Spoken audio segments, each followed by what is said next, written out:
बिस्मिल्लाहिर्रहमानिर्रहीम, अस्सलाम वालेकुम।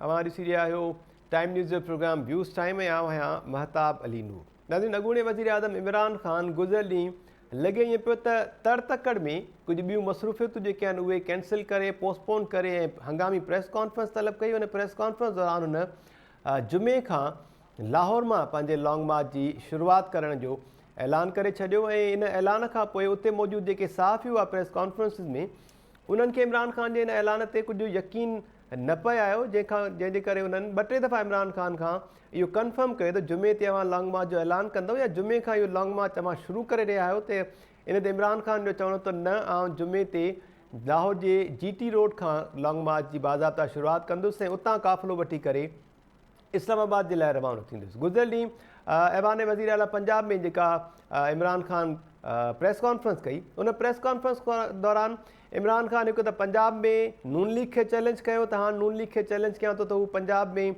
मूंखां खटी ॾेखारे, ऐं उन वक़्तु ई वरी हुन अॻूणे सदर आसिफ अली ज़रदारी खे बि चैलेंज कयो त मां आसिफ ज़रदारी खे बि हाणे चैलेंज कयां थो त हू सिंध में मूंखां खटी ॾेखारे।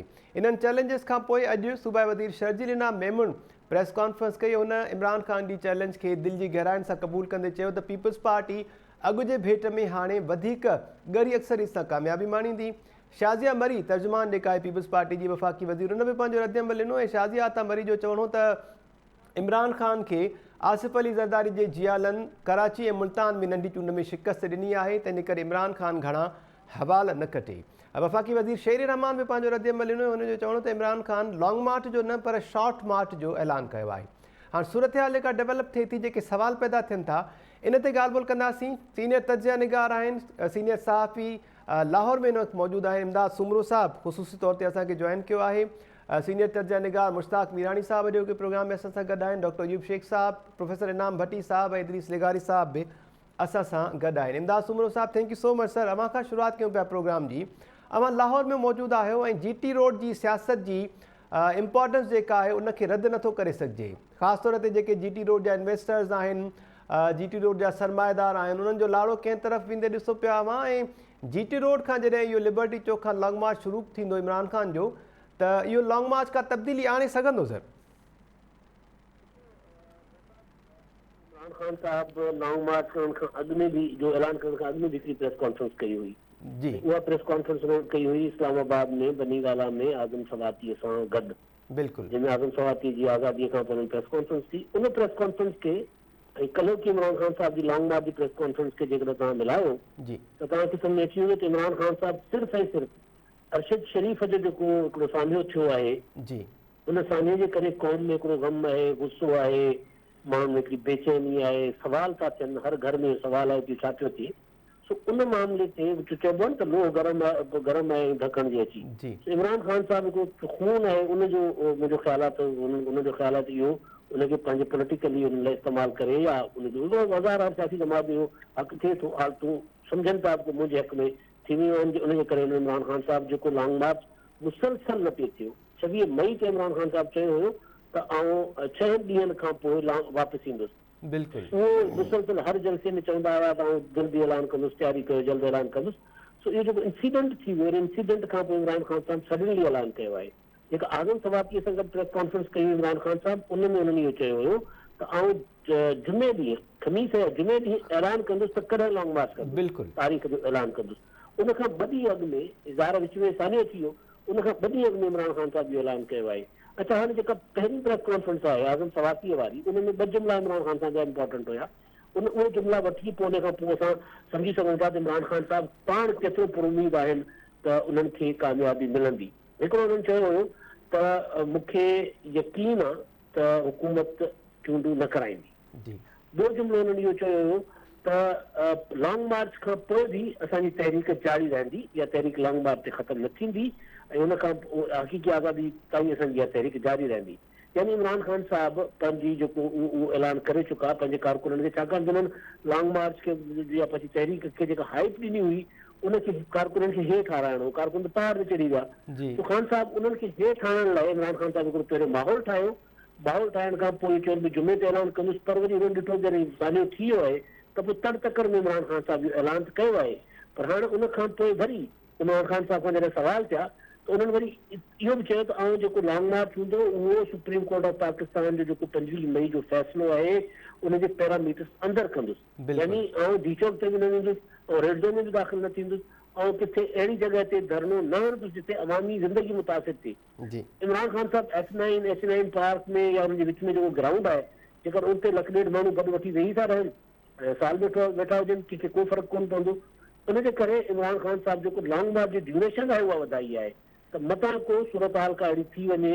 इमरान ख़ान साहिबु बेसिकली ही लॉन्ग मार्च नेगोसिएशन लाइ पिया कनि।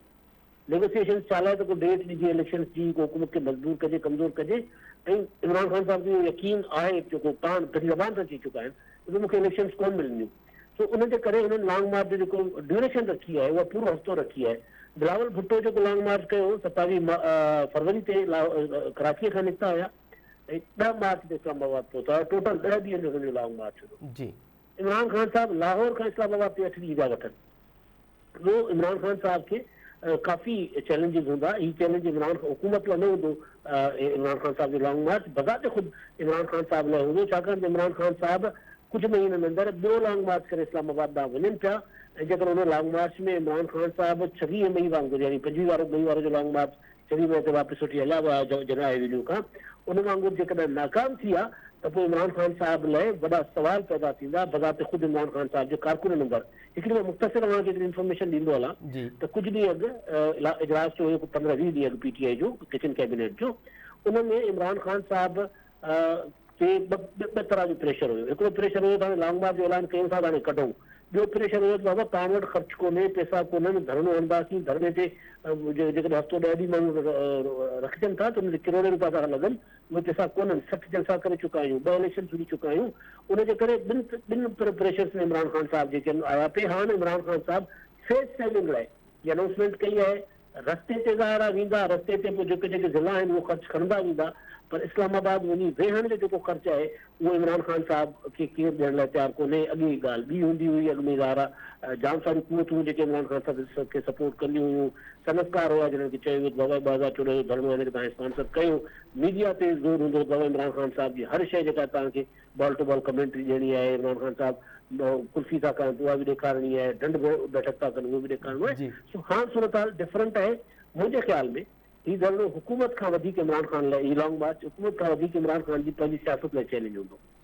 इमरान साहब, अवां इमरान ख़ान जी इस्लामाबाद वारी प्रेस कॉन्फ्रेंस जो बि हवालो ॾिनो ऐं गुज़िरियल ॾींहुं जेका इमरान ख़ान प्रेस कॉन्फ्रेंस कई उन में उन पंहिंजो प्रोग्राम जेको आहे उहो वाज़े करे छॾियो त GT रोड खां उन्हनि जो लॉन्ग मार्च काफ़िले जी सूरत में इस्लामाबाद ॾांहुं रवानो थींदो ऐं पैरामीटर्स जे अंदरि रही करे हू पंहिंजो जलसो कंदा ऐं उनखां पोइ वरी उन नून लीग खे पंजाब में चैलेंज कयो, आसिफ ज़रदारी जे लाइ सिंध में चैलेंज जो पैगाम ॾिनो ऐं लॻे ईअं थो त इहो प्रोग्राम जेको आहे वाज़े आहे। इन प्रोग्राम सां बज़ाहिर हुकूमत खे, वफ़ाक़ी सरकार खे या जेके PDM में शामिल जमातूं आहिनि उन्हनि खे का परेशानी न थियणु खपे। ख़ासि तौर ते इमरान ख़ान जे इन आज़ादी मार्च, हक़ीक़ी आज़ादी ऐं इनकलाबी मार्च जो जेको बयानियो आहे इन जे मुक़ाबले में वरी नून लीग जा 2 बयानिया जेके आहिनि उहे असांजे साम्हूं आहिनि। अॻूणे वज़ीर आज़म नवाज़ शरीफ़ लंडन मां बयानु जारी कयो आहे त इमरान ख़ान जो लॉन्ग मार्च इनकलाब जे लाइ नाहे ऐं पंहिंजी मर्ज़ीअ जो आर्मी चीफ मुक़ररु करण जे लाइ आहे। ऐं वज़ीर आज़म शहबाज़ शरीफ़ वरी चवनि पिया, जीअं अरशद शरीफ़ जो ज़िक्र कयो त इमरान ख़ान ख़तरनाक रांदि खेॾे पियो ऐं अरशद शरीफ़ जे क़त्ल जे मामले खे सियासत में गिले रहियो आहे। कीअं पिया सम्झो इमरान ख़ान जे इनकलाब वारे बयानीअ खे इहे जेके 2 बयानिया आहिनि नून लीग जा उहे केतिरो काउंटर कंदा ऐं हुकूमत जे लाइ को मसइलो आहे इमरान ख़ान जो लॉन्ग मार्च या सभु ख़ैर थी वेंदो? बसि ॾिसो महताब, हुकूमत खे त ख़ैर पंहिंजे अंदरां ई ख़तरो आहे। मुस्लिम लीग नून जे अंदरि अलाए केतिरा बयानी आहिनि मुस्लिम लीग नून खे बि ख़बर कोन थी पए। पर जेसि ताईं नवाज़ शरीफ़ साहिब जी ॻाल्हि आहे त उहा बिल्कुलु ठीकु आहे त इमरान ख़ान साहिब जो असल टारगेट त हुयो आर्मी चीफ पंहिंजी मर्ज़ी जो लॻाइणु, पर मुंहिंजो ख़्याल आहे हाणे उहा ट्रेन बि मिस थी वई आहे। पहिरें 25 मई वारो लॉन्ग मार्च हुयो, हुकूमत खे केरु हाणे नई चूंड वठनि, उहो ज़ाहिर उन में इमरान ख़ान साहिब खे कामयाबी न मिली हुई। हाणे बि ज़ाहिर जेकॾहिं पंहिंजो इमरान ख़ान साहिब हुकूमत खे केराईंदा त उनजो को त को तरीक़ो हूंदो न, तहरीक एतमाद जी शक्ल हूंदी, को ॿी शइ हूंदी। ईअं न आहे इमरान ख़ान साहिब वेंदा इस्लामाबाद, इमरान ख़ान खे वज़ीर आज़म शहबाज़ शरीफ़ जो कसम जो प्रोडेस जेका इमरान ख़ान साहिब जे हवाले करे छॾींदा। आर्मी चीफ इमरान ख़ान खे वाज़े कयो हुयो जेका मुलाक़ात थी हुई, बाबा असां हिन मामले में न पवंदासीं, सियासतदानो पाण मिलाइणो। NDU में कुझु ॾींहं अॻु इमरान आर्मी चीफ जी जेका 7 कलाक वर्कशॉप जे जेके शरीक हुया उन्हनि खे ऐं हुन सां गॾु सहाफ़ियुनि सां हुननि जे सुवालनि जा जवाब ॾिना हुआ। 7 कलाक डिस्कशन कयो, जंहिंमें टोटल इहो हो त बाबा इहो मामले में असांजो को तालुक कोन्हे। हुकूमत आहे, हुकूमत जॾहिं इलेक्शन कराए पंहिंजी मर्ज़ीअ सां। सो इमरान ख़ान साहब खे किथां बि का अर्ली इलेक्शन या अर्ली इलेक्शन जी सूरत में ई आर्मी चीफ वारो मामिलो रोके सघनि था इमरान ख़ान साहब। त उहो मुमकिन नज़र कोन थो अचे, मुश्किल थो लॻे, घटि में घटि नामुमकिन सही तरह बि त मुश्किल तरीन थो लॻे। सो नवाज़ शरीफ़ साहब सिर्फ़ु इंडिकेशन ॾिनो आहे त इमरान ख़ान साहब चवे कुझु पियो, उनजो असल मक़सदु कुझु आहे। सो नवाज़ शरीफ़ साहब ॿाहिरां वॾे अरसे खां पोइ अहिड़ी का स्टेटमेंट ॾिनी आहे, पर उहा उन्हनि इमरान ख़ान साहब जी जेका सूरत आहे लॉन्ग मार्च उनखे डिफ्यूज़ करणु या उन्हनि जो जेको असल मक़सदु आहे उहो उन्हनि अवाम ताईं पहुचाइण जी कोशिशि कई आहे। ठीकु आहे, Imdad Soomro sahab, thank you so much sir. Mehtab हिकिड़ो सवाल जे मां पंहिंजे लाहौर जी दोस्त खां पुछां, लाड़काणे वारे खे। ज़रूरु इमदाद साहब, अवां आयो सर प्लीज। जी डॉक्टर साहब, जी डॉक्टर साहब, जी डॉक्टर साहब, अस्सलाम वालेकुम। वालेकुम डॉक्टर साहब। मुंहिंजो हिकिड़ो सुवाल हीअ आहे त हिन खे ख़ुदि इदारो कीअं महसूसु कंदो जेकॾहिं इहा ॻाल्हि अञा वधीक चिटाई सां नून लीग साम्हूं आणे थी त? ॾिसो, इदारे हिकिड़ो त इन मामले ते इदारे जे अंदरि तमामु घणी जेको आहे हिकिड़ी बेचैनी आहे इमरान ख़ान साहब जी पॉलिटिक्स खे वठी। ख़ासि तौर ते हीउ मामिलो आर्मी चीफ वारो, असांखे यादि हूंदो जॾहिं हुननि इमरान ख़ान साहब जी स्टेटमेंट ॾिनी हुई फैसलाबाद जे जलसे में, हुननि चयो त आसिफ ज़रदारी, नवाज़ शरीफ़ अहिड़ो आर्मी चीफ आणणु चाहिनि था जेको हुननि जे ख़ाब न पुछे। हू डिॼनि था त को तगड़ो या मुहिब वतन आर्मी चीफ ईंदो त पोइ हिन खां पुछंदो, त उनखां पोइ इदारे जे अंदरि ई आहे सभु जनरल जेके मुहिब वतन आहिनि। हाणे जेको पंहिंजो अरशद शरीफ़ वारो मामिलो आहे, अरशद शरीफ़ वारे मामले ते बि इदारे ई सवाल कया आहिनि। DGISPR GHQ हुकूमत खां मुतालबो कयो आहे, तहक़ीक़ात करायो। ऐं ॿियो इहो त अरशद शरीफ़ खे पाकिस्तान खां ॿाहिरि कंहिं मोकिलियो, छाकाणि त इमरान ख़ान हुन खां चई वेठा हुआ अरशद शरीफ़ खे मुंहुं मजबूर कयो पाकिस्तान खां ॿाहिरि वञो, हिते हुनजी जान खे ख़तरो हुयो, मूं वटि इंफॉर्मेशन हुई त हुनखे केरु क़तल करे वेंदो, उनजे करे मूं हुनखे ज़बरदस्ती मोकिलियो, वञणु न पियो चाहे। उन ते बि सवाल कयो वियो आहे कहिड़े दौरी मोकिलियो ऐं उनजो फ़ाइदो कंहिंखे थियो। सो इमरान ख़ान जी पॉलिटिक्स जेका आहे उन पॉलिटिक्स ते उन इदारे जी बि तमामु कड़ी नज़र आहे। उनखे जेकॾहिं कोई इमरान ख़ान साहब अहिड़ी शइ कनि था जंहिंसां इदारे जी साख़ ते सवाल पियो उथे त उहो फौरन उनजो जवाबु बि अचे पियो हुतां।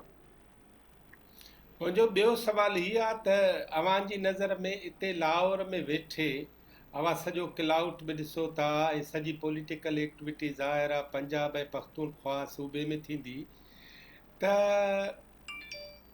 इमरान ख़ान साहब जबल तां लहंदे महसूसु थो थिए अव्हांखे या इमरान ख़ान साहब जबल ते चढ़ंदे महसूसु थो थिए? डॉक्टर साहब लहंदे महसूसु थो थिए, चढ़ण वारियूं ॻाल्हियूं जेके आहिनि नज़र न थियूं अचनि। मुंहिंजी पहिरीं गुज़ारिश कई त जेका आज़म सवातीअ सां प्रेस कॉन्फ्रेंस में इमरान ख़ान साहब इहो चयो त असांखे इलेक्शन न मिलंदियूं, मूंखे यकीन आहे त चूंडनि जो ऐलान हुकूमत न कंदी। इमरान ख़ान जा जेके टारगेट्स हुआ न 25 मई ते हुकूमत खे लाइ निकिता हुआ, उहो अचीव न थियो। हिन वक़्तु इमरान ख़ान साहब जो टारगेट आहे फौज आर्मी चीफ जी तकरीर रोकराइण, उहा बि मुमकिन नज़र नथी अचे। सो इमरान ख़ान साहब पोलिटिकली ॿाहिरां हिकिड़ो पंहिंजो जेको रोज़ाना जो प्रोपेगेंडा वाइज़ इमरान ख़ान साहब सभिनी खां मथे आहिनि, पर सियासी तौर ते इमरान ख़ान साहब जी जेका आहे उहा मूंखे मथे चढ़ंदे न हेठि ईंदे नोज़ डाउन जंहिंखे चइजे ईअं नज़र था अचनि। हीउ लॉन्ग मार्च जेको आहे उनजे करे चवां पियो त इमरान ख़ान लाइ चैलेंज हूंदो।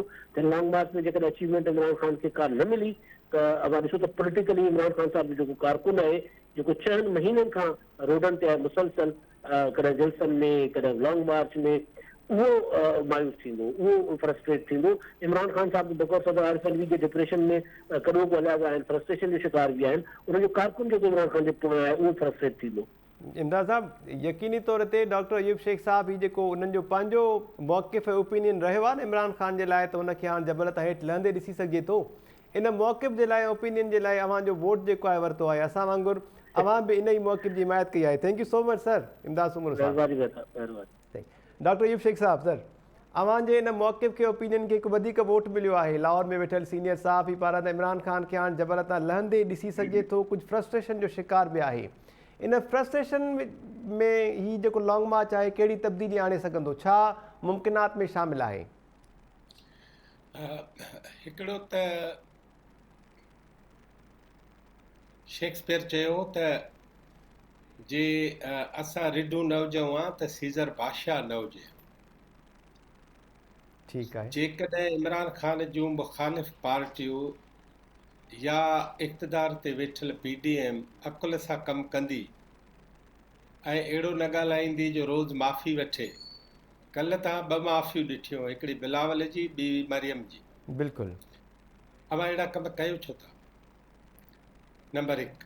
नंबर 2, तव्हां हिन जी लॉन्ग मार्च खे बिल्कुलु डेमोक्रेटिक नाम से वठी ऐं हिन जी तमामु वॾी सिक्योरिटी कयो। फर्स्ट क्लास पुलिस जा अटाला हिन खे ॾियो ऐं हिन जो पूरो तहफ़ुज़ करे ऐं हिन फैसिलिटेट खे कयो मतिलबु इमरान ख़ान खे। बिल्कुलु सहूलियतकार बणिजो इमरान ख़ान जा, ऐं इमरान ख़ान खे मुकमिल सहूलियत सां आणियो ऐं जेको कुझु थिए थो उहो सॼो माण्हुनि खे आम ओपन ॿुधायो। मां तव्हांखे हिकिड़ी ॻाल्हि ॿुधायां त गुज़िरियल 3 सालनि खां इमरान ख़ान जे कंहिं बि जलसे जी आउट राइटली को बि चैनल खुलेआम कवरेज नथो करे सघे, तव्हांखे इहा ख़बर हूंदी। जी। ऐं उन्हनि खे चयल आहे त जेका असांजी मेन कैमरा आहे उन मां तव्हां कनेक्शन वठी ऐं कवरेज करे सघो था, ॿी का बि कवरेज जी इजाज़त न आहे।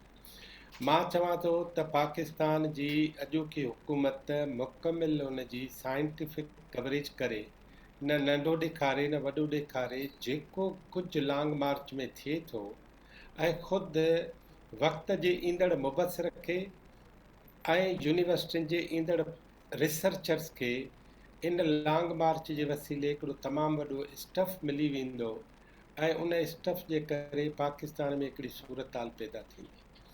आउं सम्झां थो त अरशद शरीफ़ साहब जे क़त्ल खां पोइ हुनखे ख़मीस ताईं उन जी मिटीअ मां हवाले थियण खां अवल ही फ़ैसिलो न करणु खपे हा।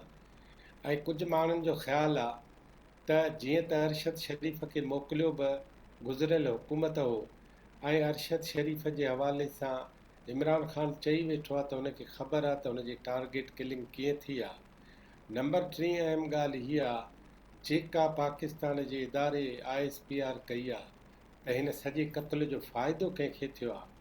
मुंहिंजो ख़्यालु आहे त हिन क़त्ल खे कैश त PTI थी कराए, जी। इन करे छा जिते जिते जंहिंखे फ़ाइदो थिए उहो ई कातिल हूंदो या उन खां सवाइ ॿिया बि कातिल हूंदा, इहे सभु शयूं जेके आहिनि न इहे हिन जी ॻिचीअ में पवण वारियूं आहिनि।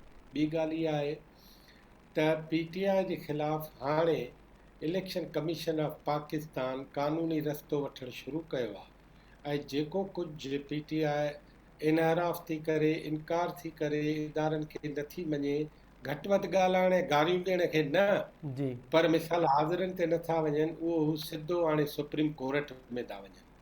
सुप्रीम कोर्ट जेका आहे उहा किन हिसाबनि सां मशकूक मानाउनि में ॾिठी थी वञे ऐं मुंहिंजो ख़्यालु आहे सुप्रीम कोर्ट जो बि हिननि 15-20 ॾींहंनि में इम्तिहान आहे त उहे पंहिंजे हवाले सां छा था कनि। अॼु सुप्रीम कोर्ट जे चीफ जस्टिस साहब हिकिड़ो जमहूरी बयानु ॾिनो आहे ऐं ज़ाहिर आहे हुन खां वॾो जमहूरियत पसंदि त पाकिस्तान में केर बि कोन्हे जी। ऐं हुन चयो आहे त मुल्क में आवाज़ उथारणु ऐं एहतिजाज जमहूरी करणु तौर सभिनी जो बुनियादी हक़ आहे। एहतिजाज जी। करण जो जमहूरी हक़ सभिनी खे आहे। सो उन हिक हिसाब सां इमरान ख़ान सां गॾु हलण जी ॻाल्हि त कई आहे, पर कॾहिं कॾहिं जजनि जा इहे तबसरा ऐं रिमार्क्स जॾहिं एतिरा थी वेंदा आहिनि त पोइ मामिलो ख़राबु थी वेंदो आहे। मां सम्झां थो त परवेज़ इलाही साहब हुनजी एतिरी मदद न कंदो जेतिरी मूंखे फार्मूला नज़र थी अचे अॼोकी इक़्तिदार जी जी। जेका सभु मूर्तियूं वेठियूं आहिनि। ऐं उन में मां सम्झां थो त पाकिस्तान जी आर्मी न्यूट्रल थियण खां पोइ पाकिस्तान जे इन क्यू लीग जे धड़े जहिड़ियूं जेके बि पार्टियूं आहिनि उहे इंतिहाई संभाले क़दम खणंदियूं, उहे ख़ुदि हिकिड़े वॾे हाञे जो शिकार थी सघनि थियूं। इमरान ख़ान गुज़िरियल ॾींहुं जेको लॉन्ग मार्च जो ऐलान कयो आहे जुमे खां वठी, ऐं उन सां गॾु गॾु उन जेको नून लीग खे ऐं आसिफ़ ज़रदारी जो नालो वठी उनखे चैलेंज कयो आहे, त इन मामलनि ते ई ॻाल्हि ॿोल कयूं था पिया। अटॉर्नी जनरल पारां अॼु इमरान ख़ान जो लॉन्ग मार्च फौरी तौर ते रोकण जे हवाले सां अदालत में दरख़्वास्त बि दाख़िल कई वई, जंहिं ते चीफ जस्टिस उमर अता बंदियाल पारां इहो रिमार्क्स ॾिना विया आहिनि त एहतिजाज करणु सभिनी जो जमहूरी हक़ आहे ऐं इमरान ख़ान जे लॉन्ग मार्च खे रोके नथो सघिजे। इमरान ख़ान जे लॉन्ग मार्च सां हुकूमत खे आख़िर परेशानी छो आहे, इन ते मौक़िफ़ मालूम कंदासीं। मुश्ताक मीरानी साहब असां सां गॾु आहिनि, सीनियर तर्जुमा निगार। Mushtaq sahab, thank you so much sir, अवां जॉइन कयो। अव्हांखे कीअं पियो लॻे इमरान ख़ान लॉन्ग मार्च जो ऐलान कयो त कुझु तर तकड़ में आहे? मुख़्तलिफ़ ज़रिया ॿुधाइनि पिया इमरान ख़ान खे, जीअं इस्लामाबाद में प्रेस कॉन्फ्रेंस दौरान हुन चयो त जुमे या ख़मीस ते हू ऐलान कंदो त कॾहिं खां लॉन्ग मार्च जी शुरूआति थींदी, पर गुज़िरियल ॾींहुं पंहिंजूं ॿियूं मसरूफ़ियतूं जेके आहिनि छॾे करे इमरान ख़ान हिन लॉन्ग मार्च जो ऐलान कयो त हिन लॉन्ग मार्च सां बज़ाहिर हुकूमत खे का परेशानी त न थियणु खपे, का तब्दीली मुमकिन आहे हिन लॉन्ग मार्च सां? सर ॾिसो, पहिरीं ॻाल्हि आहे त लॉ में हिकिड़ो टर्म यूज़ कंदा आहिनि प्रीमा फासी, माना फेस वैल्यू ते। जी फेस वैल्यू ते इमरान ख़ान हिकिड़ो सिटीज़न आहे, उनजी पार्टी आहे, उनखे हक़ आहे त पॉलिटिकल स्ट्रगल करे कानून जे दायरे में जेकॾहिं हू लॉन्ग मार्च करे थो तॾहिं बि उनखे जाइज़ आहे, हक़ आहे त हू पंहिंजो पॉलिटिकल उन कानून जे दायरे में करे, उन सां कंहिंखे जेको आहे सो तकलीफ़ न थियणु घुरिजे। ऐं उन ते बि फर्ज़ु आहे इमरान ख़ान ते त हू कानून जे दायरे में इहो कमु करे। पर हिते मसइलो महताब इहो आहे त रुॻो साज़िशूं आहिनि। जी अनफॉर्चुनेटली बाक़ी जेके सिविलाइज़्ड मुल्क आहिनि जिते जमहूरियत आहे उते कानून ऐं आइन जे दायरे में सभु कुझु ॾिठो वेंदो आहे, पर हिते असांजो जेको बि डिस्कशन हले थो पियो उहो सिर्फ़ु साज़िशुनि में आहे त फलाणे हीअं चयो, पोइ हुनजो मतिलबु इहो आहे, फलाणे हीअं चयो, हिन हीअं मतिलबु आहे, फलाणे न, सिंपली इहो आहे आइन जे अंदरि जेको आहे हुननि जे राइट आहे त हू करे। ऐं जेकॾहिं फॉर एग्ज़ाम्पल कोई भञ ड्रा थी थिए, कंहिंखे नुक़सानु थो थिए त पोइ कानून पंहिंजी हरकत में ईंदो। ॿी बि हिकिड़ी ॻाल्हि ॿुधायां त हीउ सॼो जहिड़ो छा ते आहे? जहिड़ो सिंपल इहे आहे त हिकिड़ी धुर पॉलिटिकल पार्टी चवे थी त इहो मूंखे जेका हुकूमत ड्राही वई उहा ग़लति तरीक़े सां ड्राही वई ऐं मां चवां थो त इलेक्शन थिए। ऐं उन में बि बिल्कुलु जेको आहे सो हुनखे राइट आहे त भली स्ट्रगल करे। ऐं हुकूमत जेकॾहिं महसूसु करे थी त हाणे इलेक्शन कराइणु घुरिजे त हाणे करे सघे थी, ऐं जेकॾहिं आइन में लिखियलु आहे त 5 साल पूरो करे, उनखां पोइ 5 साल पूरो करे पोइ बि इलेक्शन करे। पर ॾिसणो हिते आहे, मिसाल तव्हां सुप्रीम कोर्ट जी ॻाल्हि कई, जुडिशरी जी ॻाल्हि कई, ॾाढे दुख सां थो ॻाल्हि कयां with humble submission supreme court, जॾहिं तव्हां सिंधी स्पीकिंग जस्टिस खे तव्हां इंसाफ़ नथा ॾियो, उन खे तव्हां एलिवेट नथा कयो, कानून जे हज़ार इहो मेरिट खे तव्हां इंसाफ़ नथा ॾियो, हिते मां कोट कंदुमि त आर्टिकल 4 में क्लियर कट लिखियल आहे त पाकिस्तान जे आइन में डिस्क्रिमिनेशन न थींदी, ऐं उते जेका सिंधी स्पीकिंग जजिस जे ख़िलाफ़ जेको आहे सो डिस्क्रिमिनेशन आहे। तंहिंजे करे जेके बि अदारा आहिनि उनजी वर्किंग ते आङुरियूं थियूं थियनि ऐं माण्हू तनक़ीद था कनि, उनजे फ़ैसिलनि ते तनक़ीद था कनि। तंहिंजे करे हाणे सभु अदारा जेके आहिनि उहे पंहिंजे पंहिंजे आइन जे दायरे में कमु नथा कनि, पोइ सिर्फ़ु ऐं सिर्फ़ु रुॻो साज़िशूं आहिनि। इहो बि मां तव्हांखे ॿुधायां, अॼु हुन इमरान ख़ान अनाउंस कयो आहे, मे बि 2 ॾींहंनि खां पोइ चयो न शयूं ख़राबु थी वेंदियूं, वाट एवर मे बि, मां उहा पोस्टपोन थो कयां वरी 3 ॾींहं ते। तंहिंजे करे असांखे को सरप्राइज़ न हुअणु घुरिजे त पाकिस्तान जेका पॉलिटिकल प्रोसेस आहे उन में साज़िशुनि खां अलावा को बि आइन ऐं कानून ऐं ॿियूं शयुनि जो दख़ल आहे ई कोन। ठीकु आहे मुश्ताक मीनानी साहब, ॿियो जेको सवाल हूंदो अव्हां खां सिंध जी सिचुएशन ते आहे। सिंध में मौजूदा जेका सूरत हाल आहे या गुज़िरियल केतिरनि ई ॾहाकनि खां हिकिड़ी जमात जेका आहे उहा असांजे मथां हुकुमरान आहे, पीपल्स पार्टी। पीपल्स पार्टी जो को मुतबादिल मुमकिन आहे? छाकाणि त इमरान ख़ान गुज़िरियल ॾींहुं प्रेस कॉन्फ्रेंस में आसिफ ज़रदारी साहब खे डायरेक्ट चैलेंज कयो आहे त आसिफ ज़रदारी खे चैलेंज कयां थो त हाणे सिंध में मूंखां खटी ॾेखारे। अव्हांखे यादि हूंदो त कुझु ॾींहं पहिरियां ई नंढी चूंडुनि दौरान मलीर वारी जेका सीट आहे उहा पीपल्स पार्टी खटी आहे, उते इमरान ख़ान खे शिकस्त मिली ऐं मुल्तान मां बि PTI जे उम्मीदवार खे शिकस्त मिली। हाणे ॾिसो न, सिंपल इहा आहे त सिंध जो बि पॉलिटिक्स गवर्नमेंट ठहे थी उहा हिकिड़े ठीके में ठहे थी। इस्लामाबाद जंहिं बि पार्टीअ खे ॾे उनखे उहो ठीके में हलाए थो। ऐं हीअ त छा 1947 खां पहिरें जॾहिं सिंध असेंबली आई वजूद में 1937 में, त उन में बि ठीकेदारी सिस्टम हुयो त हिकिड़े फेवरेट हुयो हिकिड़ो MPA, उनखे चवंदा भई तूं हुकूमत ठाहे छॾे त उनखे घुर्बल मेंबर बि कोन आहे। वरी जे पाकिस्तान ठहियो, वञूं ठहियो, इहो सॼो पाण रिपीट कंदा रहिया आहियूं। तंहिंजे करे बि हिन वक़्तु जेको पीपल्स पार्टीअ खे इस्लामाबाद वारनि इहे सिंध ठीके में ॾिनी आहे। जेसि ताईं उहो ठीको हलंदो रहंदो ओसि ताईं जेके हिते इलेक्शन थींदियूं, ऐं इलेक्शन में थींदो छा, 4 हिन वक़्तु फैक्टर मां ॾिसां थो उहो तमामु इम्पॉर्टेंट आहिनि। हिकिड़ो हैरासमेंट, जेके पुलिस जेका असांजी आहे सिंध जा, उहो जो मिलिटेंट विंग आहे उहो जंहिंखे मर्ज़ी पए जेल में विझे, जंहिंखे मर्ज़ी पए उन ते केस करे। ऐं उन खां पोइ ॿियो इहो आहे मैनिपुलेशन। उहो सरकारी जेका मशीनरी आहे उहा इस्तेमालु थी उनखे मशीनरी जे थ्रू हेरंदा। टियों आहे पैसा। छाकाणि जेतिरी गुरबत सिंध में अञा वधी वई आहे, ख़ासि करे ॿोॾियुनि खां पोइ तमामु घणा माण्हू उन वीचारनि जा वोट पैसनि ते जेको आहे ख़रीद कया हूंदा। नतीजो इहो आहे त एज़ लॉन्ग एज़ जेकॾहिं ठीके में पार्टीअ खे पीपल्स पार्टीअ खे सिंध मिली आहे त उहा ई खटंदी। जो को तरीक़ो छा आहे, सभु वसीला सभु आइन जा अदारा उन खे सपोर्ट करा। तंहिंजे करे इहो ॾिसणो इहो आहे त जॾहिं इलेक्शन जी अनाउंसमेंट थी त उते जेको माहौल कीअं थो ठहे, जंहिंमें ख़बर पइजी वेंदी त कंहिंखे सिंध ठीके में मिले। बिल्कुलु मुश्ताक मीरानी साहब, अव्हांजे मौक़िफ़ मां ईअं ई सम्झिजे त जेसि ताईं इहो ठीको हलंदो रहंदो, जीअं मां पाण चयो, तेसि ताईं PTI त छा पर का बि मुतबादिल क़यादत नाहे या मुतबादिल अॻवान न आहिनि जेके पीपल्स पार्टी खे रिप्लेस करे सघनि। बिल्कुलु सही आहे, मां त एग्ज़ैक्टली ईअं ई आहे। ठीकु आहे Mushtaq Mirani sahab, thank you so much अव्हांजे कमेंट जे लाइ। सर इदरीस लिगारी साहब, अव्हांजो छा कमेंट आहे सर? PTI जो इहो लॉन्ग मार्च जेको आहे का तब्दीली आणे सघंदो? हिकु वधीक लॉन्ग मार्च थी रहियो आहे लाहौर जे GT रोड खां। मेहताब अली साहब, मुंहिंजे ख़्याल में सियासी तहरीक ॾाढी सुठी ॻाल्हि आहे। लॉन्ग मार्चूं हुजनि या जलसा वॾा हुजनि या रोज़ जलसा हुजनि, ॿिए ॾींहुं जलसा हुजनि, त सियासी तहरीक जेको हूंदो आहे क़ौमनि लाइ आवाम लाइ ॾाढो फ़ाइदेमंद हूंदो आहे। पर बदक़िस्मती सां गुज़िरियल कुझु ॾहाकनि खां वठी ॿिनि ॾहाकनि खां वठी असां वटि हिकिड़ा मैनेज जेके आहिनि उहे मार्चिस कया पिया वञनि, से बि ख़ासि तौर ते इस्लामाबाद ॾे। असां ॾिठोसीं त जेको ताहिर अल क़ादरी साहिब जो जेको 2012 में पार्टी जे ख़िलाफ़ रियासत सियासत न पर रियासत बचाओ, उहो पूरो मार्च जेको मैनेज जो जिन ॻाल्हि तकलीफ़ पधरे थी। वरी 2014 अगस्त 2014 में जेको इमरान ख़ान ऐं ताहिर अल क़ादरी गॾिजी जेको मार्च कयो इस्लामाबाद में, 124 ॾींहं जेको धरणो हुयो, उन जेके उते कारनामा थिया, जेको पार्लियामेंट ते थियो, अदालतुनि ते थियो, ओवरऑल जेको उन्हनि जो उते रहिया पे, उहो ॾिठोसीं त उहो केॾो मैनेज हो। उन खां अलावा जेके असांजी कुझु मख़सूस मज़हबी धुरियूं जेके आहिनि उहे कीअं मैनेज थी ईंदियूं आहिनि, त ज़ाहिर आहे हीअ इमरान ख़ान जो जेको आहे जंहिंमें चइजे त खणी इदारा न्यूट्रल आहिनि, इदारा बिल्कुलु न्यूट्रल न आहिनि। इदारनि जो हिकिड़ो सुठो हिकिड़ो हिसो जेको आहे इनमें शामिल आहे, उनजी मुकमल तौर ते इमरान ख़ान खे सपोर्ट आहे, तॾहिं त हू अचे पियो अची। ऐं न फ़क़ति हू अचे पियो, ॾिसो कहिड़ी सूरत हाल में ॼण हिकिड़े पासे हुनखे जेका आज़म सवाती तशद्दुद आहे, ॿिए पासे अरशद शरीफ जो क़त्ल आहे, उनखे बि जेको इमरान ख़ान चयो आहे टारगेट किलिंग आहे। माना हिकिड़े पासे हिकिड़े मुल्क में जेका ॾुख जी लहर आहे, उनखे मुकमल तौर ते इमरान ख़ान माना पंहिंजे लाइ इस्तेमालु करणु चाहे पियो, ऐं उनखे ॾिसे पियो त हीअ जेका सूरत हाल आहे मुंहिंजे लाइ वरी फ़ाइदेमंद आहे। तंहिंजे करे हीअ जेको मार्च आहे, तंहिं लाइ ॿियो इमरान ख़ान इहो बि चई चुको आहे त हीअ मार्च ऐं कतई नथो चवां त पर अमन हूंदो।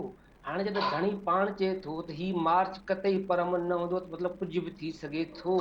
ऐं उहो मुंहिंजे ख़्याल में असां जेके कोर्टनि तरफ़ां बि जेको नज़रअंदाज कयो पियो वञे, मुंहिंजे ख़्याल में नज़रअंदाज कहिड़े सबब ते कयो पियो वञे, धणी जो पाण बार बार ॿिनि प्रेस कॉन्फ्रेंस में टिनि में चई चुको आहे त इहो पर अमन न हूंदो, माना पुरतशद्दुद थी सघे थो या कुझु ॿी रतोछाड़ या ॿियूं कहिड़ियूं बि एक्टिविटीज़ जेके रियासत या हिन मुल्क लाइ या हिन हुकूमत जे लाइ ख़तरो पैदा कनि, उहे बि थी सघनि थियूं। पर तंहिं बावजूद बि कन लाटार कई पियो वञे, उनजो छा मक़सदु आहे? तंहिंजे करे मुंहिंजे ख़्याल में हीउ मार्च जेको आहे इहो न फ़क़ति हिन हुकूमत लाइ बि चैलेंज आहे, पर ख़ुदि जेका असांजी जेका विधन जो इदारो जेको आहे न, उन में बि जेको हीउ ज़ाहिर थो करे त उन में बि हिकिड़ो केतिरो तज़ाद आहे। ॾिसो ॿियो सुवालु आहे न, असां जेके सिंधी आहियूं, बलोच आहियूं, जेके पठान आहियूं न, उन्हनि खे छो नथो हलो कयो वञे इस्लामाबाद में? मामा कदीर त वञे थो त उहो कुझु ॾींहुं बहे थो, हुनखे वापसि ॻोल्हे थो वञे। असां सिंधियुनि खे छो नथो हुते जेको सो इजाज़त मिले त असां बि वञी प्रोटेस्ट कयूं? बलोचनि खे छो कोन थी मिले? हीउ छो हिकिड़े मख़सूस धुरियुनि जे लाइ फ़क़ति इस्लामाबाद आहे? कल्ह त इहा डिबेट थी पई, हिकिड़े दोस्तनि डिबेट पई कई त हाणे हीअं करणु खपे जो मुल्क जेको आहे वधीक धरणा ऐं मार्च बर्दाश्त न पियो करे, ख़ासि तौर ते इस्लामाबाद, त पाकिस्तान जे आइन में अहिड़ी तरमीम आंदी वञे जो इस्लामाबाद तरफ़ का बि मार्च, को बि मार्च शार्ट मार्च उहो न कयो वञे, छाकाणि त उहो मुल्क जो गादी जो हूंदो आहे ऐं उते 120 खां वधीक सफ़ारत खाना आहिनि। माना इस्लामाबाद मार्च जो पहुचणु या इस्लामाबाद मार्च जो अचणु, उहो हिकिड़े ई वक़्तु 120 मुल्कनि खे जेका असां रिपोर्ट थिए थो, बार बार रोज़ रिपोर्ट थिए पियो। तंहिंजे करे इमरान ख़ान जो जेको मार्च आहे, उहो मार्च जेको आहे उहो हिकिड़ो माना रतो छाण खां वेंदे, ऐं केतिरा जेके पासा जेके आहिनि उहे हिन हुकूमत लाइ सुठो शायदि न थी सघनि, ऐं ख़ुदि रियासती इदारनि जे लाइ न थी सघनि, छाकाणि सिंध खां बि केतिरी फोर्सिस वई आहे, कुझु इलाइक़नि खां केतिरी वई आहे, पंजाब ऐं KP खां मां अंदाज़ कयो जिते ॿई हुकूमतूं इमरान ख़ान जी हुकूमतूं आहिनि, हितां जी उहे हुकूमतूं आहिनि, ऐं उतां केतिरी तइदाद में माण्हू थी सघनि था। मुंहिंजे ख़्याल में हीउ ॾाढो हिकिड़ो मार्च जेको हूंदो इहो रतो छाण थी सघे थी, ऐं ॿियो एतिरो कुझु थी सघे थो जो हुकूमत जो लाइ बि हिकिड़ो वॾो चैलेंज साबित थींदो। ठीकु आहे इदरीस लिगारी साहब। प्रोफेसर इनाम भट्टी साहब, अमां ॿुधो पिया सर? जी मेहताब।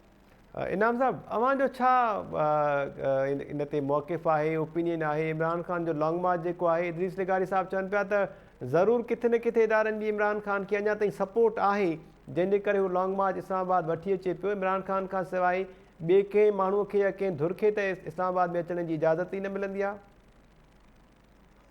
मुंहिंजे ख़्याल में मेहताब हाणे उन्हनि इदारनि जी जेका जेतिरी का हिनखे सपोर्ट हुई उहा कुझु कंहिं क़दुरु कमज़ोर थी हूंदी ऐं उनजो वधीक अंदाज़ो करे सघिजे थो जुमे जे ॾींहुं जॾहिं लॉन्ग मार्च उतां पंजाब मां शुरू थींदो त पंजाब हुकूमत उनखे केतिरी सपोर्ट करे थी ऐं ऑफिशियली जेको आहे सो उन्हनि खे कहिड़े तरीक़े सां डील करे थी, उन मां बि अंदाज़ो करे सघिजे थो। ऐं ॿियो आउं सम्झां थो जे सपोर्ट न हुजे हा त यकीनी तौर ते लॉन्ग मार्च जो ऐलान करण जे बजाए इमरान ख़ान कंहिं ॿिए क़िस्म जी का जेका आहे ऐलान करे हा या ॿिए क़िस्म जी का स्ट्रेटजी जेका आहे अनाउंस करे हा, पर का धुर आहे जेका अञा खेसि उहा उनखे पुठियां पुश अप करे थी ऐं उन पुशअप जे करे जेको आहे सो हू अॻिते वधे थो।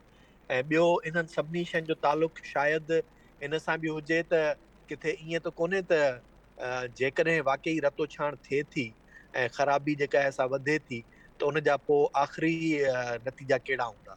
ऐं हुअण त ईअं घुरिजे त ॿिन्ही धुरियुनि जे तरफ़ां सरकार वफ़ाक़ी हुकूमत जेका आहे उनजे तरफ़ां बि ऐं एहतजाज कंदड़ धुर जे तरफ़ां बि इहो इनखे यकीनी बणायो वञे त एहतजाज पुरअमन हूंदो, सरकार उनखे का बि रुकावट न विझंदी ऐं एहतजाज कंदड़ धुर जेका आहे उहा बि कंहिं बि तरह सां पंहिंजे कारकुननि खे कंहिं बि अहिड़ी शइ गॾु खणी अचण जे लाइ जंहिंसां तनाज़ो वधे, जंहिंसां टकराव वधे, जी उन खां जेकॾहिं रोकींदी त उन में ई जेको आहे सो बहितर थी सघे थो। ऐं इहे सभु शयूं जेके आहिनि उहे जेके ॿियूं धुरियूं आहिनि जेके इन्हनि सभिनी मामलनि खे ॾिसनि थियूं, उन्हनि जेकॾहिं इन क़िस्म जो बंदोबस्तु कयो ऐं उन्हनि सभिनी ॿिन्ही धुरियुनि सां सरकार वफ़ाक़ी हुकूमत सां ऐं PTI सां ॻाल्हाए उन्हनि खे इहो जेकॾहिं इशारो ॾिनो त उनखे पुरअमन रहणु खपे त उहो पुरअमन रहंदो, पर कंहिं बि हिकिड़ी धुर खे बि जेकॾहिं इशारो इहो हूंदो त उनखे वधीक रतो छाण में तब्दील करिणो आहे ऐं ख़तरनाक तब्दील करिणो आहे त पोइ इन मां मुंहिंजो ख़्यालु इहो आहे त का धुर आहे जेका मुल्क जे अंदरि का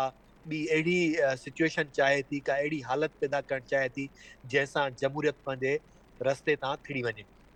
हाणे अचूं था इन ते त आया वाकई एॾो वॾो मार्च थींदो जंहिंसां हुकूमत लुॾी वेंदी या हुकूमत खे जेको आहे सो को तकलीफ़ ईंदी, त उन मां अंदाज़ो इहो करे सघिजे थो त माज़ी में बि जॾहिं इमरान ख़ान महीननि जा महीना इस्लामाबाद में धरणो हणी वेही रहियो त जी उनजो आख़िर छा थियो, हुननि पोइ नेठि पाण रिएक्शन में अची करे PTV ते हुननि ते अटैक कयो। त मुंहिंजे ख़्याल में जेकॾहिं तव्हां हुनखे पुरअमन छॾे उहो ॾींदो बि इस्लामाबाद में फ्रस्ट्रेशन में वेही, अची करे अटैक कयो, ईअं खणी चइजे। जी बिल्कुलु, माना जॾहिं तव्हां हुनखे फ्री हैंड छॾे था ॾियो जी ऐं डायलॉग जो पुठियां ॻाल्हियुनि जो दरवाज़ो खुलियल था रखो, हुनखे ऑफर ॾींदा था रहो त भई जेके बि शयूं आहिनि उन्हनि खे एज़ पर डेमोक्रेटिक वे हैंडल कंदासूं ऐं उहे शयूं जेकॾहिं थियनि थियूं त उन तरीक़े सां थींदियूं त मां सम्झां थो उन मां एहतजाज केतिरो बि वॾो हुजे, केतिरा बि वधीक माण्हू हुजनि, उनजो नतीजो वञी इहो ई निकिरंदो आहे त किथे न किथे हुनखे ख़तमु करिणो पवंदो आहे। जी कॾहिं बि ईअं नथो थी सघे जो को एहतजाज कंदड़ चए त न जेतिरे ताईं हुकूमत हटाइण जो ऐलान नथा कयो तेसीं ताईं वापसि न वेंदुसि।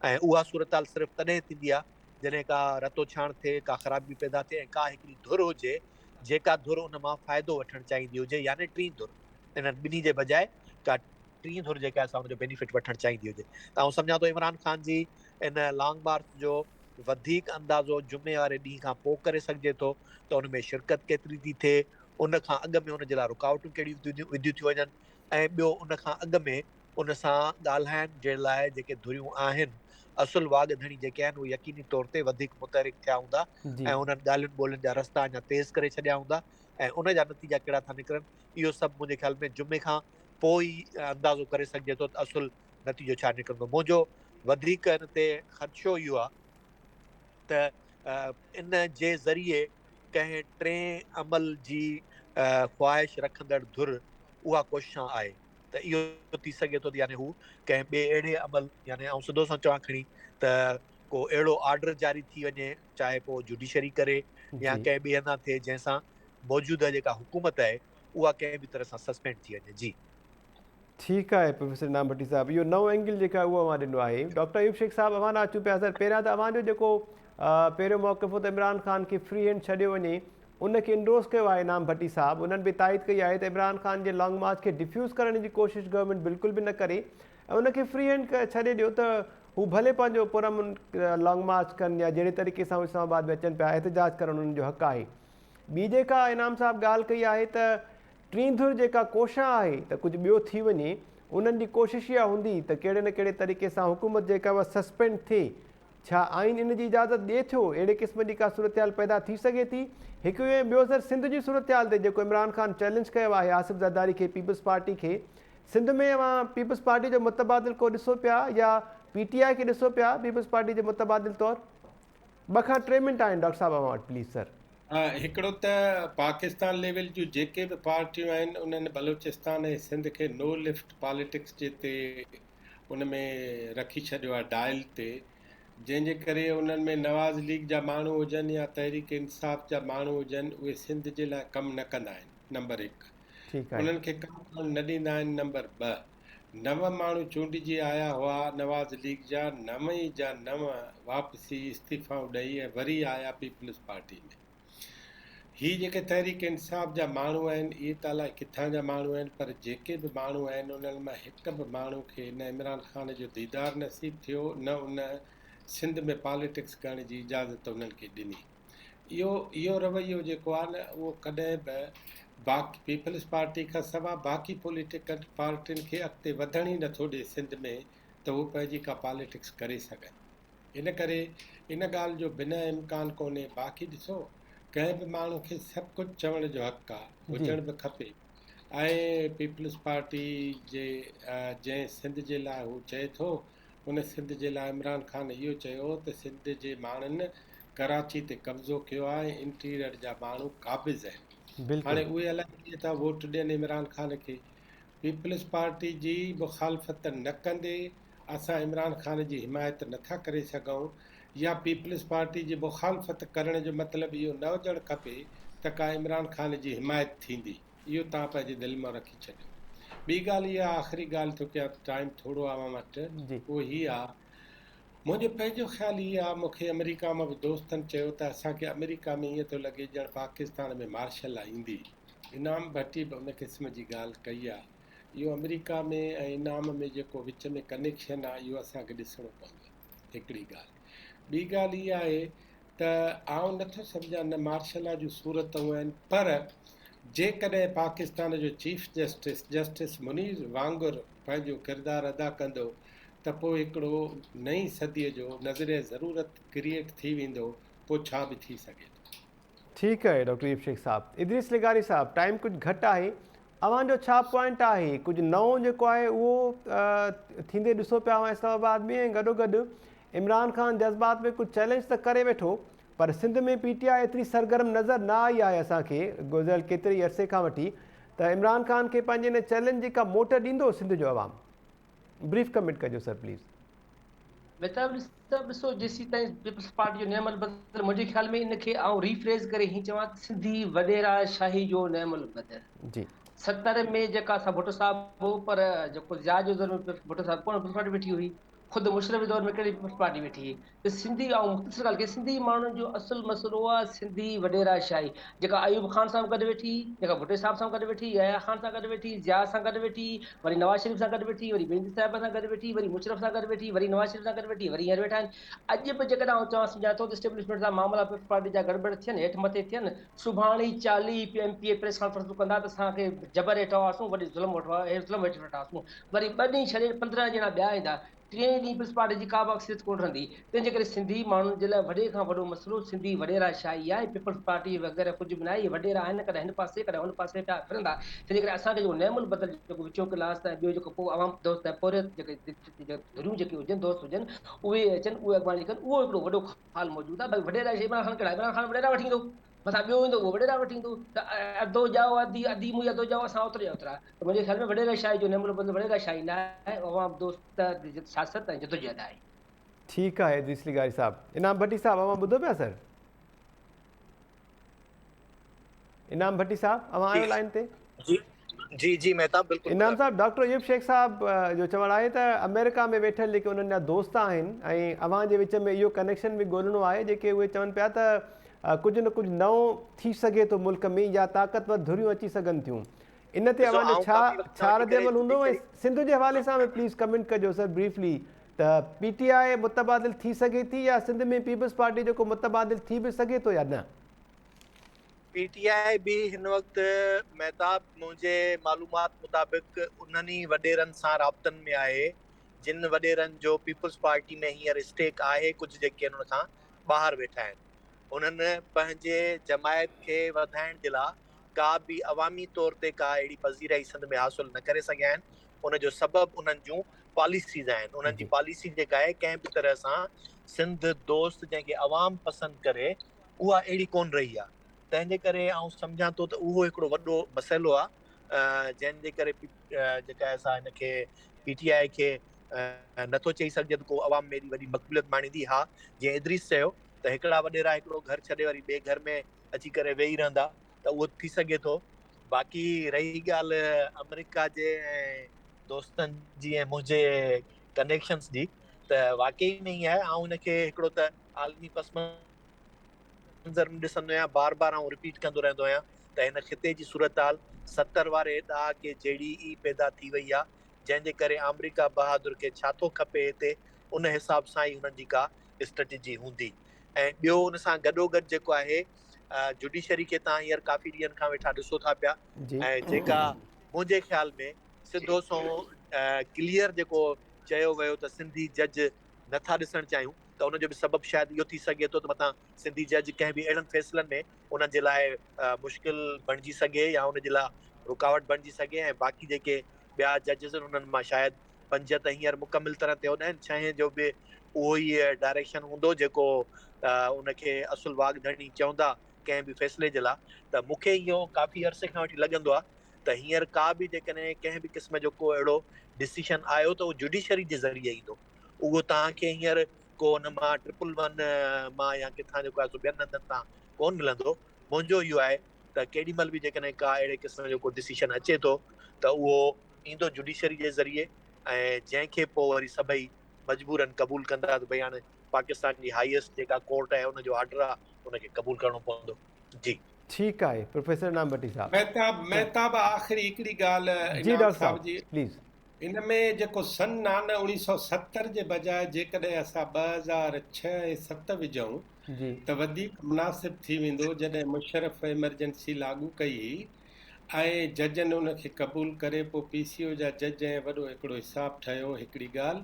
ऐं ॿी इहो बि सही ॻाल्हि 1970 में त 15 सालनि खां पोइ मार्शल लॉ लथी आई कोन्हे न मुंहिंजो इहो त ॾहाको मतिलबु आउं हुनखे 70 एग्ज़ैक्ट ईयर खे नथो चवां 70 में छा थियो त 70s में अमेरिका पंहिंजी स्ट्रेटेजी ठाही त पाकिस्तान जे अंदरि कीअं हुनखे अफ़गानिस्तान में पेनिट्रेशन करणी आहे ऐं पोइ उहा उन्हनि अॻिते हली नेठि वञी 77 में हुननि जी वञी मैच्योर थी 70 में न थी सघी जो भुट्टो साहब जेको आहे आस्ते आस्ते ॿियनि पॉलिसीज़ ते हलियो वियो जंहिं मां उन्हनि खे उमेद आसरो घटिजी वियो मतलब इहो आहे इनाम साहब ऐं डॉक्टर अयूब शेख साहब या इदरीस लिगारी साहब त शिकिल सूरत कहिड़ी बि हुजे पर इहो इम्कान जेको आहे मौजूदु आहे त कुझु नओं जेको आहे उहो मुमकिन थी सघे थो जेकॾहिं सूरत हाल हुकूमत जे इदारनि जे कंट्रोल मां निकिरी वई त thank you so much sir वॾे में वॾी रुकावट इकानमी आहे मुल्क जी न त इहो कॾोक थी वञे ठीकु आहे बिल्कुलु डॉक्टर साहब ईंदड़ प्रोग्राम में वरी इन मामले ते बि ॻाल्हि ॿोल कंदासीं thank you so much doctor Ayub Sheikh sahab Idrees लिगारी sahab thank you so much sir professor Inam Bhatti Sahib